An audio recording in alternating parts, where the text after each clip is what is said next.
ख़बर दी तो सदर आरिफ अलवी ऐं सिंध जे गवर्नर कामरान टिसूरी विच में गवर्नर हाउस में मुलाक़ात थी आहे। अहम मामलनि ते ख़्यालनि जी ॾेवट कई वई आहे।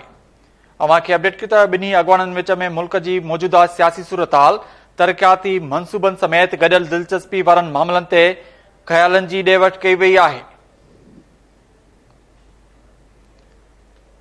अवां खे अपडेट कयो त सिंध जी तरक़ी लाइ वफ़ाक़ भरपूर सहकार करे रहियो आहे। कराची खे ॿीहर रोशनियुनि जो शहर बनाइण लाइ कोशिशूं जारी आहिनि, गवर्नर चयो आहे। इन हवाले सां वधीक तफ़सीलनि लाइ असां सां लाइन ते मौजूद आहे कराची मां केटी न्यूज़ जो चीफ रिपोर्टर वहीद राजपर। जी वहीद, नाज़रीन राब्तो असांजो कटिजी वियो आहे, हिकु भेरो ॿीहर असां राब्तो करण जी कोशिशि कंदासीं। अवां खे अपडेट कयो त सदर आरिफ अलवी ऐं सिंध जे गवर्नर कामरान टिसूरी विच में गवर्नर हाउस में मुलाक़ात थी आहे।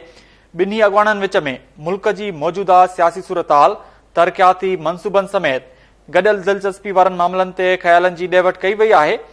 अवां खे ॿुधायूं त गवर्नर चयो आहे त सिंध जी तरक़ी लाइ वफ़ाक़ भरपूर सहकार करे रहियो आहे। कराची खे ॿीहर रोशनियुनि जो शहर बणाईंदासीं।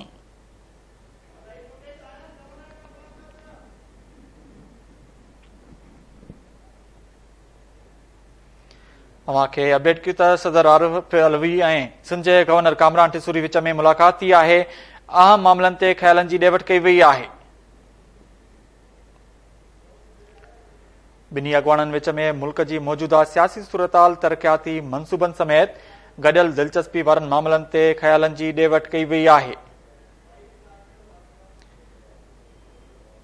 इन हवाले सां असां सां लाइन ते मौजूद आहे कराची मां केटी न्यूज़ जो चीफ रिपोर्टर वहीद राजपर। जी वहीद, तफ़सील ॾिजो।